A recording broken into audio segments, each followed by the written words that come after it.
Deux amis sont invités à une fête costumée, mais avec une particularité, chacun doit venir déguisé en émotion.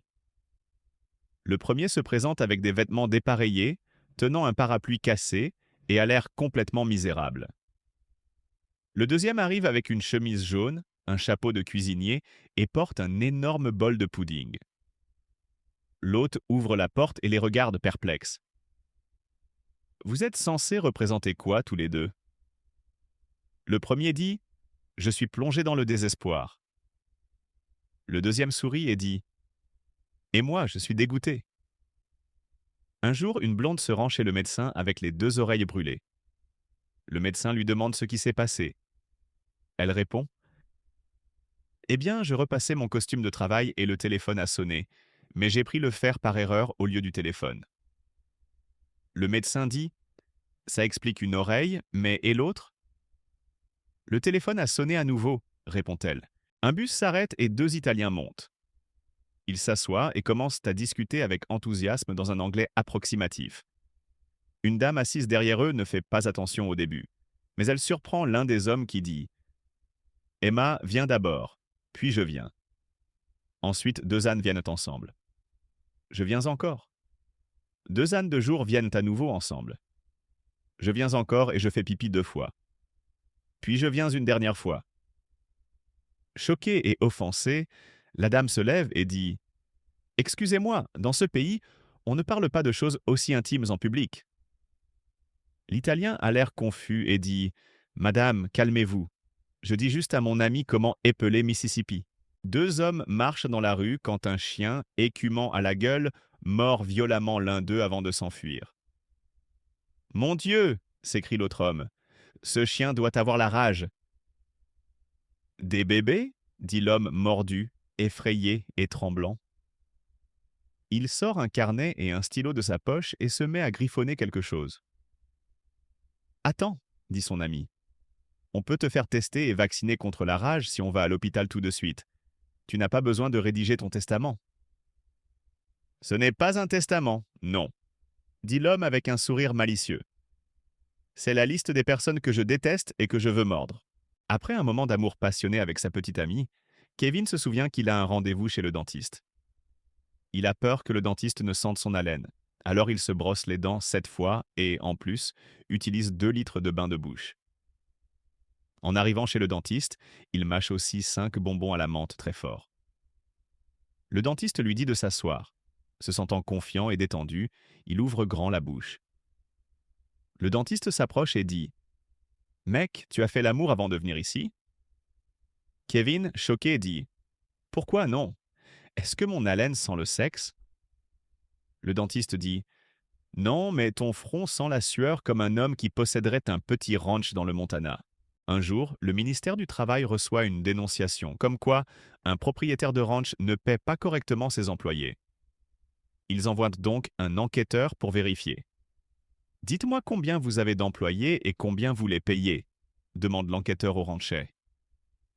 Le rancher répond: Mon ouvrier agricole est avec moi depuis 3 ans. Je le paie 1 200 $ par semaine, plus le logement et la nourriture gratuits. Le cuisinier est là depuis 1 an. Je le paie 1 000 $ par semaine, plus le logement et la nourriture. Et il y a un simple d'esprit. Il travaille 18 heures par jour, sans jour de repos, et fait environ 90% du travail ici. Il gagne environ 10 $ par semaine et paie son propre logement et sa nourriture, bien que je lui achète une bouteille de bourbon chaque samedi soir. Il couche aussi occasionnellement avec ma femme. L'enquêteur dit: Je vois. C'est cet idiot que je veux voir. Le rancher répond: C'est à lui que vous parlez. Le médecin dit à un homme de 90 ans qu'il a besoin d'un échantillon de sperme. Rapportez le spécimen demain. Le lendemain, le vieil homme revient avec le pot en main. Il est aussi propre et vide que la veille. Vous avez eu un peu de mal? Demande le médecin.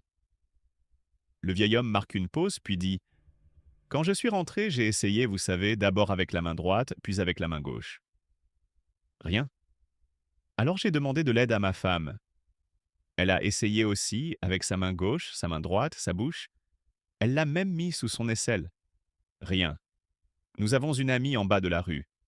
Elle nous aide de temps en temps, vu notre âge. Elle essaie avec sa gauche, avec sa droite. Attendez. Le médecin dit: Vous avez demandé de l'aide à votre voisine? Oui, mais aucun de nous n'a réussi à ouvrir le pot. La scène se passe dans une maison de retraite, alors que le vieux Doug est sur le point de rendre son dernier souffle. Son infirmière, sa femme, sa fille et ses 2 fils sont à ses côtés. Il demande que 2 témoins soient présents et qu'une caméra enregistre ses dernières volontés. Quand tout est prêt, il commence à parler. Mon fils Bernie, je veux que tu prennes les maisons de Mayfair. Ma fille Sibylle, tu prends les appartements du East End. Mon fils Jamie, je veux que tu reprennes les bureaux du centre-ville. Sarah, ma chère femme, prend tous les immeubles résidentiels sur les rives du fleuve. L'infirmière et les témoins sont stupéfaits, car ils ignoraient l'étendue de ses biens. Alors que le vieux Doug s'éteint, l'infirmière dit: Madame Smith, votre mari a dû être un travailleur acharné pour avoir accumulé autant de propriétés. Sa femme répond: Des propriétés? Ce vieux salaud avait une tournée de journaux à livrer. Une femme part en voyage d'affaires. À son retour, elle trouve une culotte dans sa commode qui n'est pas à elle. Furieuse, elle interroge son mari. Le mari dit: Je ne sais pas d'où ça vient. Ce n'est pas moi qui fais la lessive. La femme va donc voir la femme de ménage et l'interroge. Indignée, la domestique répond: Madame, comment voulez-vous que je sache? Cette culotte n'est pas à moi. Je ne porte même pas de culotte. Demandez à votre mari. Betty était une petite vieille dame toujours de bonne humeur et très satisfaite de sa vie. Mais récemment, elle avait commencé à avoir un petit problème. Un jour, elle va chez le médecin et dit: J'ai ce problème de gaz, mais ça ne me dérange pas vraiment. Mes paix ne sentent jamais et sont toujours silencieux. Le médecin répond: Vraiment? Betty continue: Oui, en fait, j'ai déjà pété au moins 20 fois depuis que je suis ici dans votre cabinet. Vous ne saviez pas que je pétais parce que ça ne sent pas et c'est silencieux. Le médecin dit: Je vois. Prenez ces pilules et revenez me voir la semaine prochaine. Betty rentre chez elle, prend ses pilules comme prescrit et, soudain, elle commence à constater de gros changements dans son quotidien. La semaine suivante, Betty retourne chez le médecin. Docteur, dit-elle, je ne sais pas ce que vous m'avez donné, mais maintenant mes paix, bien que toujours silencieux, sentent terriblement mauvais. Le médecin hoche la tête et dit: Bien, maintenant que nous avons dégagé vos sinus, travaillons sur votre ouïe. 2 retraités décident de faire un voyage dans le passé. Ils retournent dans la ville où ils se sont rencontrés, se promènent dans des endroits familiers et finissent par s'asseoir dans un café de rue Cosy. Le vieil homme regarde sa femme et dit avec un sourire espiègle: Tu te souviens de notre première rencontre? Juste ici. Nous avons quitté ce café, sommes allés derrière cette usine et je t'ai prise par derrière. La vieille dame rougit et répond: Oh, je m'en souviens très bien. Il sourit et dit: Refaisons-le pour le bon vieux temps. Ils paient l'addition et partent ensemble. À proximité, un jeune homme curieux qui a tout entendu décide de les suivre pour rire. Derrière l'usine, il aperçoit le vieux couple. La femme relève sa jupe, l'homme baisse son pantalon, elle s'agrippe à la clôture, et ce qui suit laisse le jeune homme sans voix.